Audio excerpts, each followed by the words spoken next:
So I'm just setting it up. We're going to be on YouTube in a minute. All right, cool. All right. Yeah, sorry for the. Politickin.com, your home for self-help meets hip-hop. Make sure you check us out right now. We're live on YouTube. Check us out on Spotify, Amazon, Apple. 1-2-1-2 place to be with Boa. How you doing, bro? What's up, man? What's going on with you?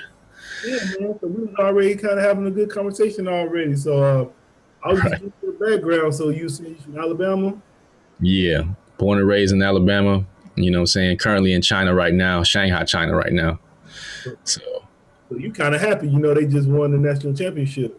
yeah, man. I hate I couldn't watch the game. That's the only problem dealing with being over here. I know it was on like yesterday morning, you know what I'm saying, which would be nighttime for y'all. So, but I saw the news feed and I'm happy they won, man. It's really difficult to watch sports here, you know what I'm saying, because the whole time change is totally weird, you know what I'm saying. But it's cool. Right now. Say what? What time is it?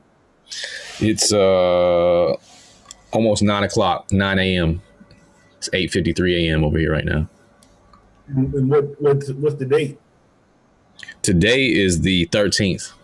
So if you're in San Diego, I think I'm 17 hours ahead of San Diego. Yeah, it's about to be 5 p.m. over here. Okay. Cool, man. So let me know how you got involved with hip hop. Man, a friend of mine. Well, I was actually listening to a lot of alternative music, and a best friend of mine put me on to like the first hip hop CD, which was the Wu-Tang Into the 36 Chambers. So that was my first introduction into hip hop, and then the second CD was the Notorious B.I.G. The Ready to Die. So like they were like those were like both seminal albums. You know what I'm saying? So I was already into, playing music, stuff like that. And a friend of mine hit me into doing production. So right around that same time when I was listening to that and then getting into production, I was starting to get my roots into that. And that's where it started back in like 90, 93 or so. What was you in production? What was you using? I was using at the time, it was a Triton and a Trinity, Korg Triton and Trinity. And man, I would listen to DJ Premier because DJ Premier was my favorite, still is my one of my favorite producers. And I would just wonder how he would make his stuff sound like that. I didn't know what sampling was or anything. I didn't know what he was using.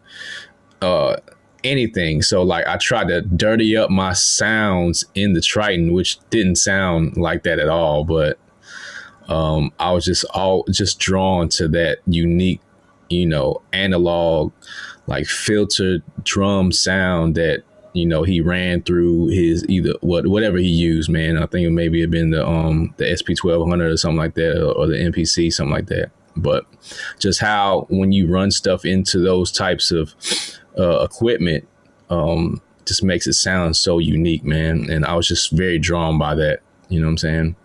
But Korg Triton and Trinity, that's what I was using at first. Still have that Triton actually. Man, so I forgot who did you say you just grew up like were your parents exposed you to hip hop or was somebody else? No, it was a best friend of mine. I went to school and we were best friends since like 5th grade. So my homeboy, my partner, Bobo, I call him Bobo. And he put me on to a lot of stuff, you feel what I'm saying? And, I would hang around his house. He would play me stuff, play me a bunch of records. Like my parents, they don't really listen to music like that. As weird as that sounds. My dad is a musician and he'll play like certain stuff like that, but it's not like they sit around the house and listen to music all day, every day. I pretty much found that type of stuff out on my own. You know what I'm saying? So just grew up with my friend putting me on a lot of stuff and I just dove in, you know what I'm saying, into I actually threw away all of my alternative music in place of hip hop and was just listening to just, all types of range of things like Tribe and Nas and, going into Jay and then, going into that 96 era Outkast, a lot of the Southern stuff. You feel what I'm saying? I kind of didn't really listen to any of the Cash Money stuff. I think that was around like 97, 98, 99 when it started popping off. But I actually grew up on a lot of East Coast music around that area. You know, sleeping in the South Bend. How you be in Alabama not just Cash Money? I mean, Alabama, it just slow, on some things, like I said, East Coast hip hop was kind of a new thing in Alabama around that time, 92, 93. Well, at least for me, it was, you know what I'm saying? So, but that Cash Money stuff, was like later on. I was so deeply ingrained with like how East Coast music sounded. I felt like that's how hip hop rap should sound like, and I kind of just disregarded the Cash Money stuff, unfortunately. You know what I'm saying? But I still dig it though. It's cool. Let me find out you listen to that Cash Money. I was gonna say, but yeah, we was talking about that earlier though. So I was seeing a lot of stuff on your page about Doe B, and I just want to know what was your relationship with Doe B? Doe B, yeah. I started to work with him. Well, I met him back in 2008. This is before he got shot. And he came in, at a studio I was working at and was mixing some records for him. And he was like real monotone. He was like real dry.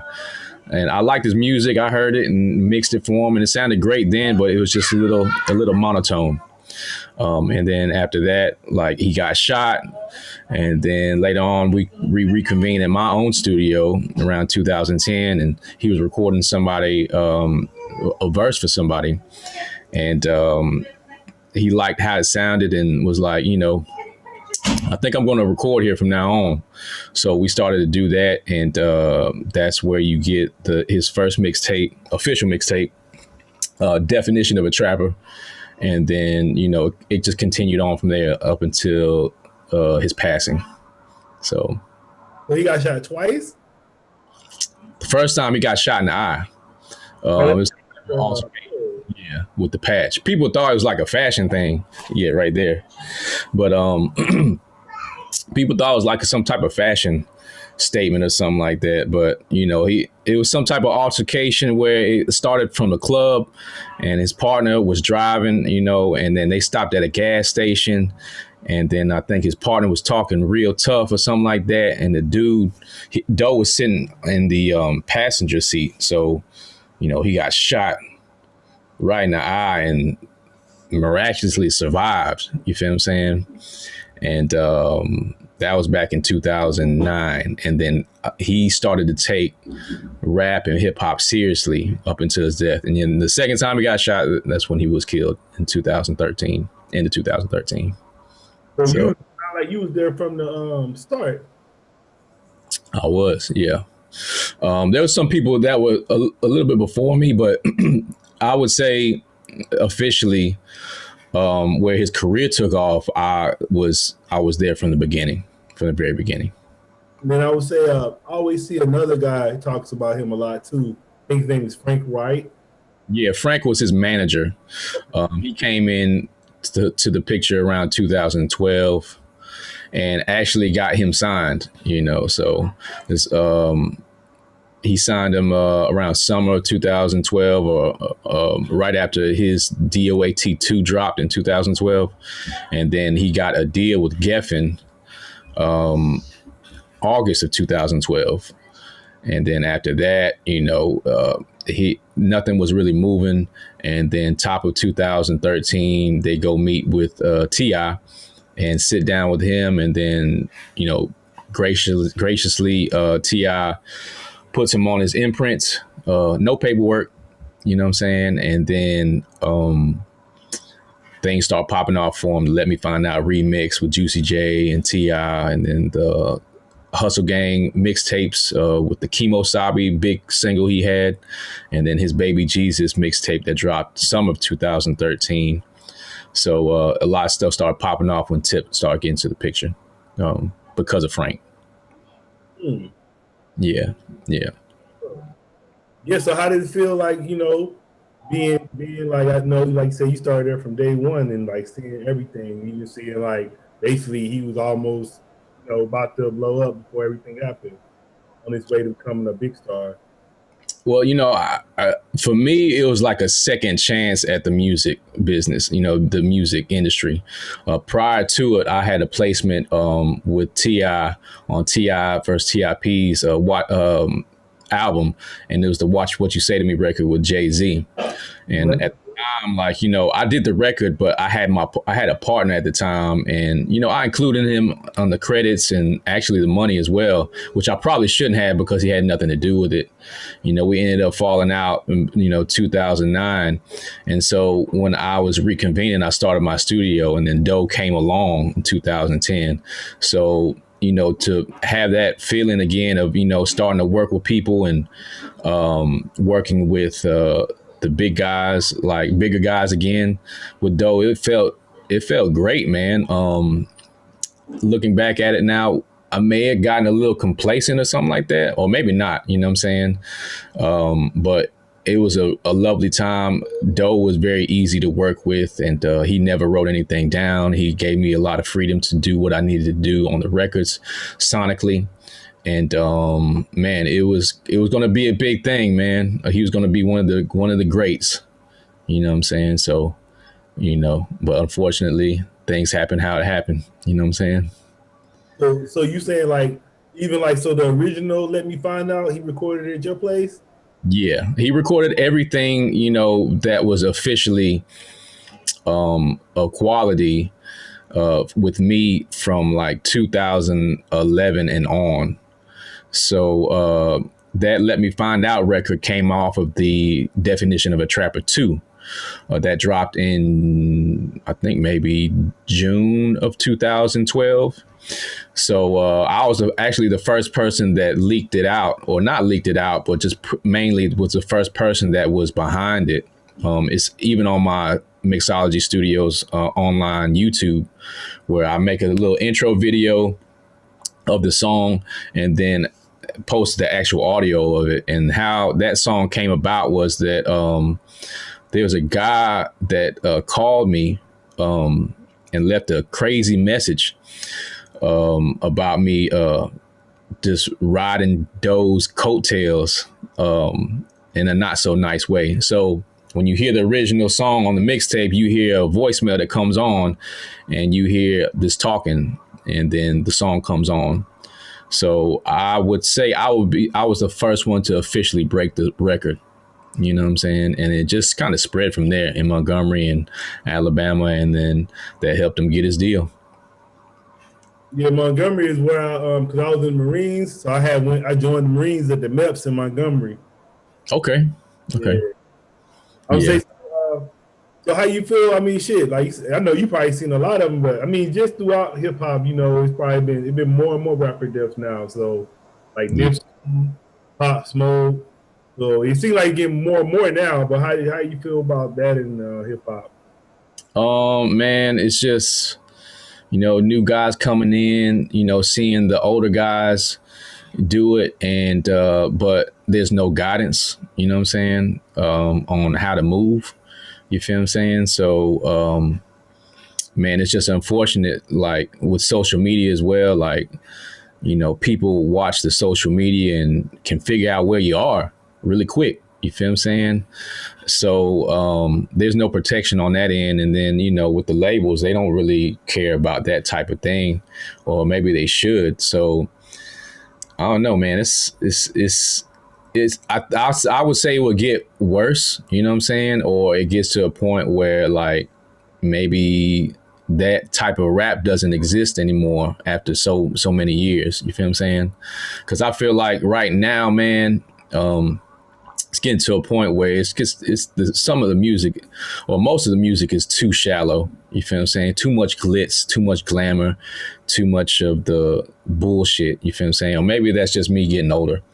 You feel what I'm saying? And watching this type of stuff. But it's a lot of shallowness, and then, flashiness. And then, there's wolves out here that's going to try to take that from you. You feel what I'm saying? And they do.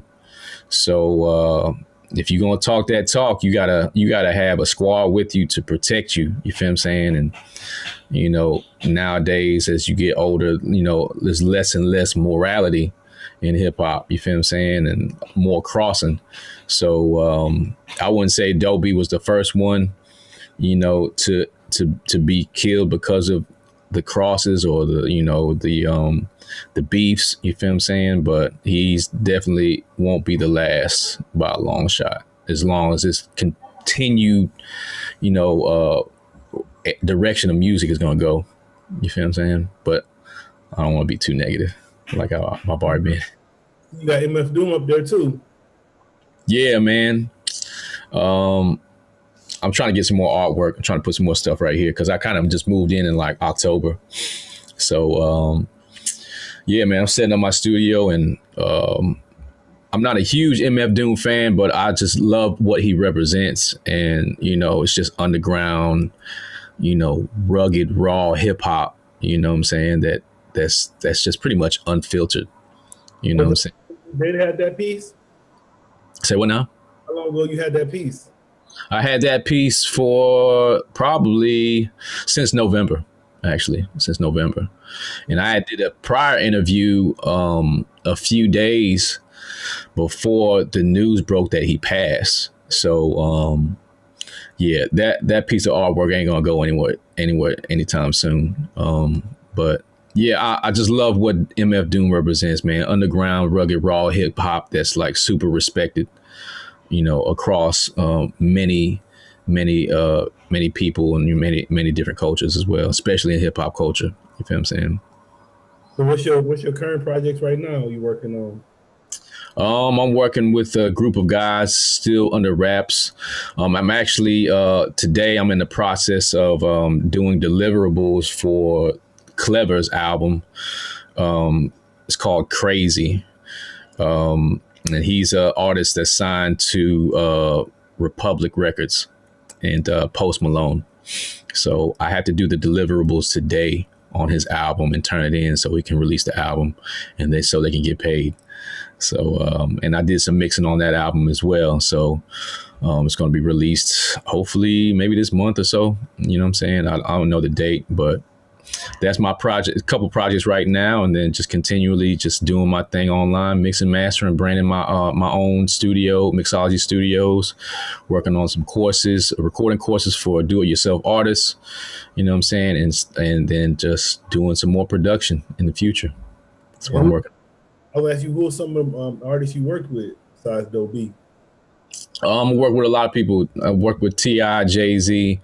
I worked with Estelle before, Christina Milian, Moneybagg Yo, Busta Rhymes, and Nikki Greer. She's like more of the underground, not underground, but more of the songwriter that's behind a lot of the records that you probably wouldn't know as her. You know what I'm saying? She's also worked with Kanye West recently with his whole choir. I've worked with a lot of people, man. Rocco, Young Dro, Shakespeare. He did a lot of TLC stuff back in the day. Quando Rondo, a lot of guys, man. OBNJ, a lot of guys, man, on the mix end, a whole bunch of guys. And then Joel Ortiz as well. It's a number of people that I've worked with that I can't remember off the top of my head. But it's a lot of people. Young Blue as well.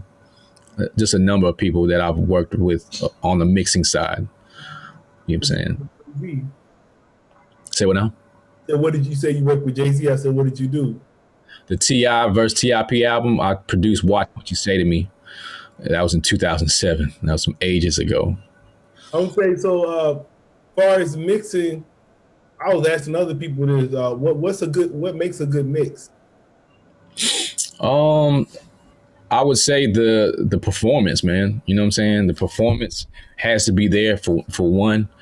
And then the recording material, like the quality of it. You know what I'm saying? You can get very good quality with a very cheap setup. You know what I'm saying? So, and then also what makes a good mix is, the the production, and then, the mixer's interpretation of the song as well. You know what I'm saying? Most people think we're just doing like the technical side and just making it sound good, but we are creatives as well.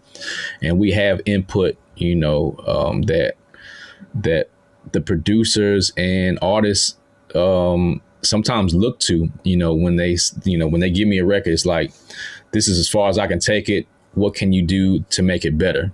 You know what I'm saying?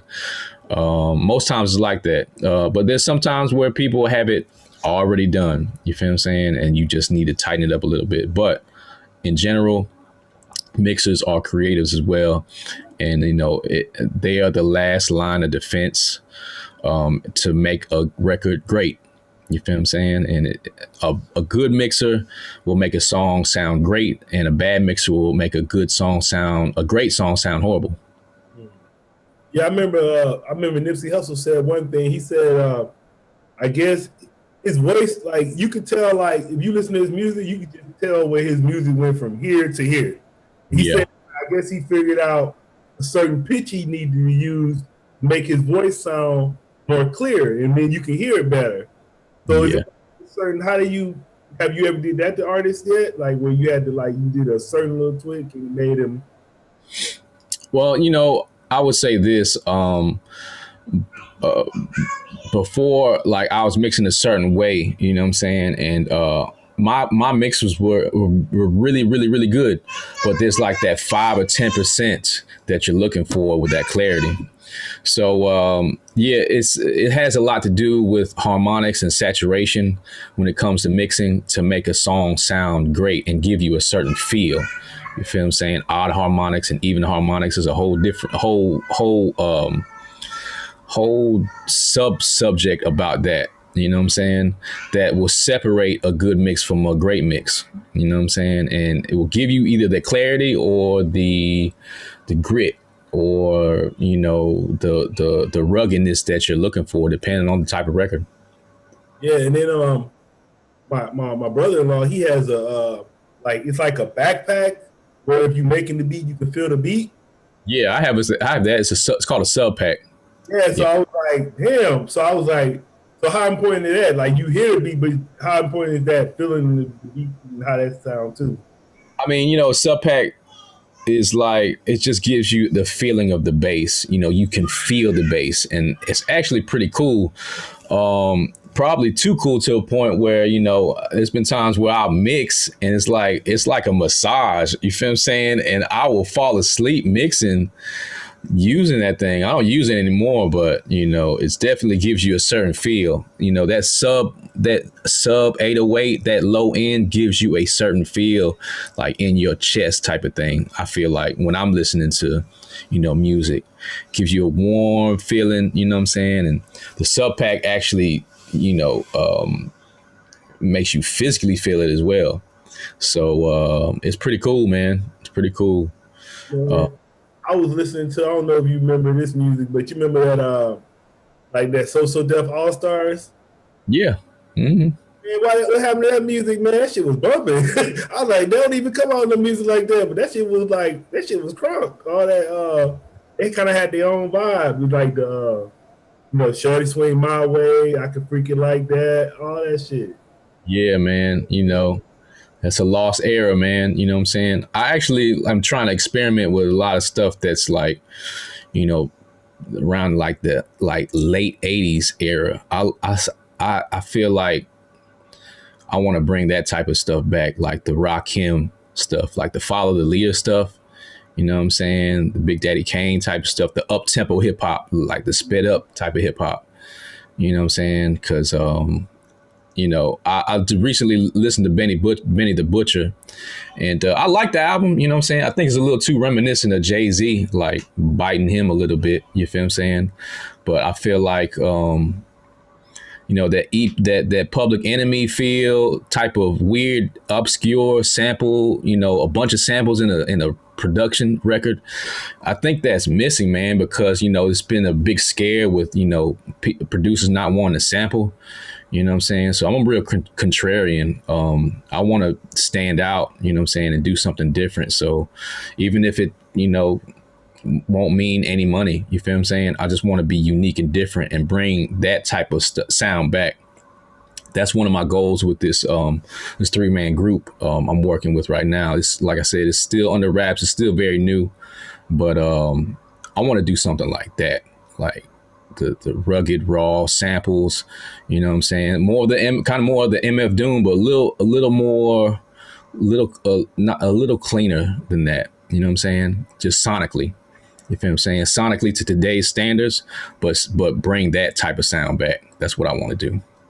Yeah, and I was gonna say, since you're from Alabama, you might know this. What's up with Rich Boy? Where did he go?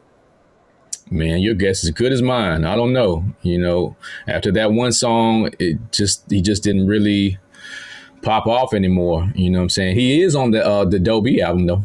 You know what I'm saying? So I mean, you might know better than me, but I can't think of too many more Alabama members. I remember Dirty, but I can't think of too many more Alabama rappers after that. yeah, I mean, you know, this Rilo Rodriguez, he's from Mobile. He's popping off a little baby right now. There's No Cap that's from Mobile as well. You know what I'm saying? And then also Clever. He's not a rapper, but you know, he broke out with that NLE Chopper song. That Stick by My Side song that came out not last year, but I think a year and a half ago. And that's what got him signed, or he released that during his signing with Post Malone. So he's an Alabama artist that, like I said, I got to do his deliverables today on his album. But Clever, No Cap, Rilo Rodriguez, and that's pretty much shit right now that's hot. You know what I'm saying? So what are some of your interests outside of music? Interest trading, you know, stocks and cryptocurrency. That's my big thing. I actually want to do that full time so I don't have to rely on mixing and mastering as my main source of income. So hopefully if things turn out great this year, I can stop that and stop making mixing music for money and making music, you know, what I want instead of for money. You know what I'm saying? So that's my plan though. By 2022, that's my plan. What are you doing with the you said crypto? Like, I mean, I was gonna ask you, like, you know how especially Bitcoin going on, like how long do you plan on holding on to the Bitcoin? Oh, it's just getting started. You know what I'm saying? So, I mean, it's the top in 2018, January 2018, hit 20,000. So ever since then, up until last March, it's been in the bear market. You feel what I'm saying? So, you know, ever since March, it's been running up. And then when it hit 20,000, I think in December, it ran up to 40,000 super quick. So history doesn't repeat itself, but it does rhyme. So in knowing that, you know, a lot of people in the space feel like crypto is feeling like 2017 again in today's 2021 standards. So if you know how January 2018 turned out, then, you know, most likely January of 2022, you might see a top, and that how high it can go, who knows, man. People saying 100,000. There's some institutional players talking about it being like 250 to 350, 350,000, but nobody knows. You know what I'm saying? You just let price action be a guide, and then you just ride the trend until it dies. You feel what I'm saying? The market. My boy was telling me just to keep buying right now. Yeah, one strategy you can do is it's called dollar cost averaging, and if you don't know anything about trading, and you know, because it's a very convoluted thing, you know what I'm saying, if you're trying to learn it first, it's very confusing and it'll fuck with your emotions. Mm-hmm. So the best thing to do if you don't know anything is just to dollar cost average and buy a set amount every week or every month and buy it at whatever price it is, and don't worry about the price. Because historically, if you had done that, I think I read some type of article, if you had invested consistently since 2017 up until now, you would have had a significant amount of increase, like maybe 100 to 500% in profit. You know what I'm saying? So compare that with savings, that beats that every day. Man, what you doing with the stocks? Because I like I'm big on getting the ones with dividends right now. That's my thing. I haven't really paid attention to stocks the past month or so because crypto has blown up so much, and I've actually made way more in crypto the past month than I did the whole year last year. You feel what I'm saying? So stocks wise, like, I'm going to treat stocks as more like a blue chip type of thing for me. I'm not going to try to look for hidden gems. You know what I'm saying? And then the stock market to me is a little boring because, you ain't going to get the same type of gains in the stock as you will in cryptocurrency. You feel what I'm saying? So, but I have a few holds. I got Tesla, I got Neo, I got DraftKings. I'm looking at marijuana stocks. I have a OTC marijuana stock that I made really good off of. So those are the main areas: electronic vehicles, marijuana stocks, and what else do I have? And then just blue chip stuff. You know what I'm saying? To grow my money over time. What I was doing was I was like putting the money into the Bitcoins, making the money off the Bitcoins, then use that to buy stocks, and I just keep doing that. I was like, whatever plan you have, you definitely have to have some type of plan. You feel what I'm saying? You have to have an exit strategy every time you take a trade, and you know what I'm saying? And then long-term goals, you got to know what you want to do over time. You feel what I'm saying? My plan is like $1 million by 2022 at least. You feel what I'm saying? So I'm hoping it'll get there. It's looking pretty good starting off like just halfway through January. You know what I'm saying? So I'm just excited, man. I'm really excited. And from what I've been experiencing, a lot of the trading stuff is just a patience type of game. And the most money is made when you prep and plan, and when there's days where you just don't need to trade. You feel what I'm saying? So my goal is to just trade maybe 2-3 times, 2 or 3 weeks out of the whole year. You feel what I'm saying? Mostly watching, and most of my moves won't be made 9 out of 10 times. Like one or two out of the 10 times is when I'm going to trade. You feel what I'm saying? So I like that freedom of my time being open. And so that'll allow me to do whatever I want. When I get my money and my finances and everything set and at that level, then I definitely will disappear and just do music, probably like incognito and just like from a moniker that people won't know who I am at all. And I will never show my face. That's my plan. We'll see how that works. I don't say so. How's it going over there with the coronavirus and stuff? The virus is over here. It's controlled. You know what I'm saying? China does not play around. When we came over here to fly over here, because we were stuck in the States for like 7-8 months, because I've been living here since 2018. But the protocol to come over here is very, very strict. And when we flew over here, before we flew over here, we had to take a test to make sure we were negative 48 hours before we got on the plane. So you have to time that type of thing. And with the USA, it's kind of weird. You know what I'm saying? They're not very, very organized when it comes to the virus. So we got that. And then you got to present the paper to the Chinese airline, whoever, the airline. And then you fly over here, and we had to sit on the plane for about 24 hours. I had my N95 mask on and everything, the whole time. It broke on the plane. And luckily we didn't catch it. My wife and my daughter, we did not catch it. And we came over here, and then we had to sit in the airport for 6 hours. We had to get tested again. We had to get registered with the government. Then we had to quarantine at a hotel for 2 days until they said we were negative, and then we were able to quarantine at home.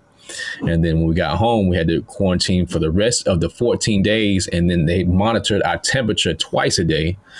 And then got tested again towards the end of the quarantine. And then when we were negative, then you could move around. You feel what I'm saying? So, and if you come up positive, then you stay in that hotel and you ride it out. You feel what I'm saying? So, but they got it under control here, man.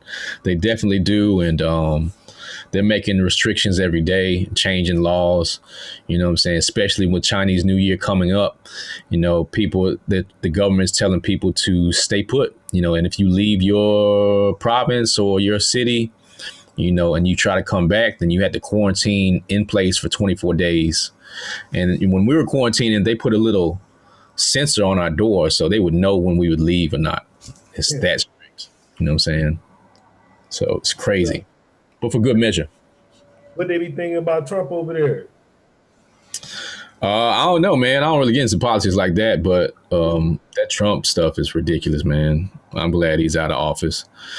But I've seen something on social media where they were campaigning for Trump in the streets somewhere. They said it was in China, but you know, I don't know. They may have did that somewhere, but that's crazy. Crazy. I was gonna ask you, what was your reasons for moving? Like, was you moving to try to get away from all this shit, or what was your reason for moving? I just felt like I needed a change, you know what I'm saying? And it's a better way of living over here, you know what I'm saying? Even though the cost of living is high here, where you stay at, everything else is cheap. You know what I'm saying? Like food is cheap, clothes is cheap, events are cheap. You don't need a car to go over here to live over here. Subway system is super cheap. It's like 4 R&B per trip. That probably equals to let's see, 15, 34, 60 cents. 60 cents per trip to wherever you want to go in the city. And the size of Shanghai is probably the size of I think the size of Alabama. So many things to do here. It's better living. You know, there's a bunch of spas here, you know what I'm saying? Like you get cheap massage here. Everything's cheap, man. You know what I'm saying? And there's a lot of things to do here. There's a lot of shopping. There's probably like 100 plus malls here in Shanghai alone.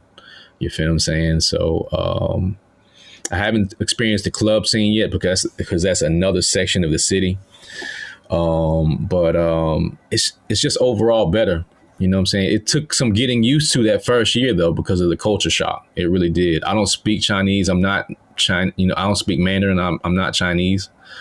But you know, it's just so much easier. Stuff can be delivered to my doorstep. You know, I don't have to leave the house. I can order everything online, like literally everything online. You know what I'm saying? And riding the scooter over here is kind of cool, too. I need a shoe plug, man. Hook me over some plugs out there. I know you got some plugs for me. Yeah. There's a row. I visited a few boutiques that are on the same street. You know what I'm saying? So they have like probably all of the rare kicks that you're looking for. The price point, though, is not cheap, though, on them. You know what I'm saying? It was like American dollars. You feel what I'm saying? I saw like the De La Soul Nike SB low kicks, man, and it was sitting on the wall, and you know those are kind of rare. I'm not a big shoe head, but man, they got some spots here, man, that got some really high end, you know, rare shoes that you won't find. You know what I'm saying? Like that hat you got on. Say what now? Like the hat you got on, look like it's suede or something. Oh, I got this from the States, actually. I got this from the States. But yeah, this is kind of unique. I don't know what it is. Kind of like a felt. You know what I'm saying? But man, they got a lot of nice stuff here. You know what I'm saying? The fashion here is way better. You know, it's just overall better, man. The only problem is the language barrier. Like, I need to learn the language. I do a lot of translation on apps. So it's kind of difficult to move around at times. But, You gotta be a smart dude to live here. Not to brag, but you gotta be smart to move around if you don't know the language. You know what I'm saying? So, but yeah, man, nice. So what would you say is a good business to start right now? What you say now? What's a good business to start? What's something good to start? Good business. Business. Yep. Um, anything that's that you can do online where you don't have to deal with people. You know what I'm saying? So, for me right now, like I said, like trading is a big thing for me. That's not a business, but that's just a skill. You know what I'm saying? I think, if you're serious enough, you can learn that skill and apply it for the rest of your life. You feel what I'm saying? And then once you learn that skill, you start seeing patterns over and over again and then continually make money. You know what I'm saying? But business wise, anything online, man, you know what I'm saying? I'm doing my business solely online. And it's definitely helped me to either stay afloat or do much better than a lot of people, man. You know what I'm saying? Because at a point around March, I thought that I was going to see a decrease in my online business. And I actually made more last year than I ever did, probably, period. You feel what I'm saying? So it's kind of weird, but been very blessed to be able to make more than previous years. You feel what I'm saying? And then I didn't have to record, and it didn't take me much time as much as I would have taken if I did record. So as far as other business, I don't know, man. I would say like just get into stuff that you're either really interested in, and then try to transition to that into online. Did y'all get anything like did they get anything like a stimulus out there? No, we're U.S. citizens, so we get stimulus anyway. You feel what I'm saying? No matter where you at. Doesn't matter. Doesn't matter. I didn't know that. U.S. citizen, you get a check. You know what I'm saying?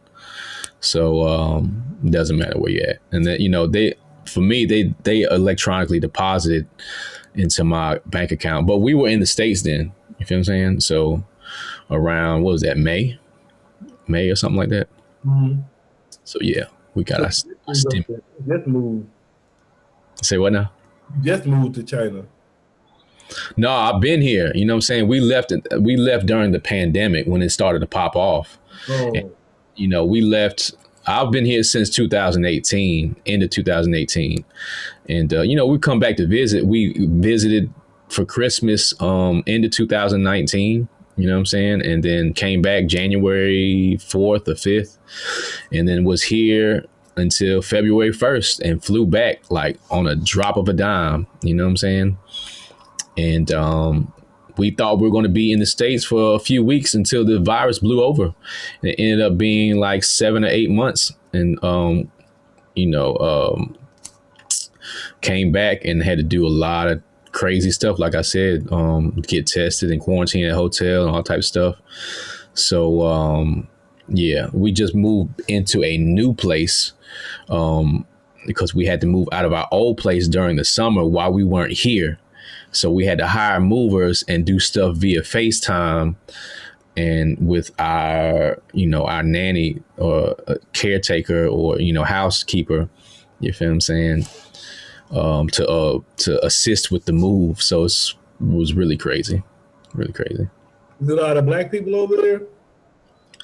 There's some, man.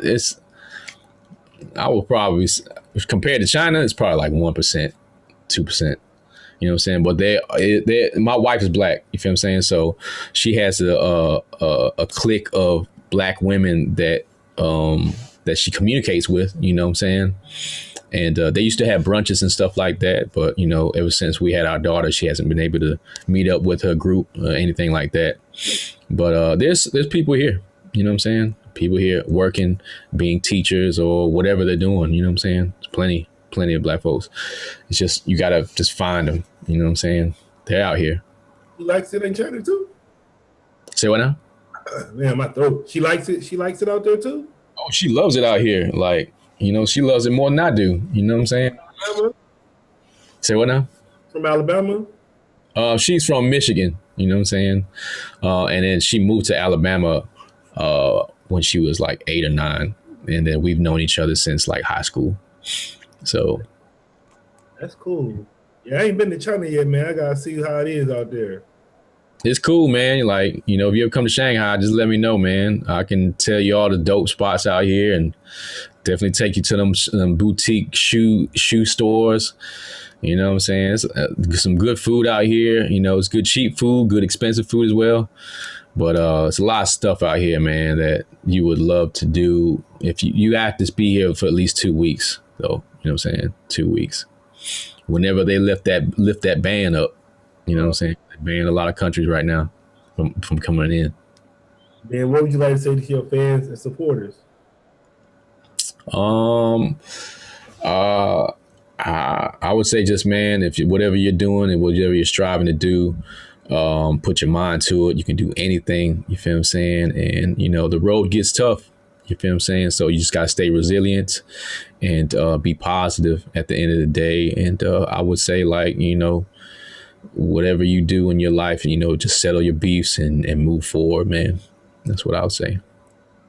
All right, bro. I want to say thanks for coming through Politickin. All right, man. Appreciate it, man. Thank you for having me. Now, what's your social media again? It's Turn Me Up Bao, TURNMEBAO, and on IG, Facebook, and Twitter. Got any shout outs? Shouts out to you, man. Shouts out to Dove. And shouts out to all the Doe B fans that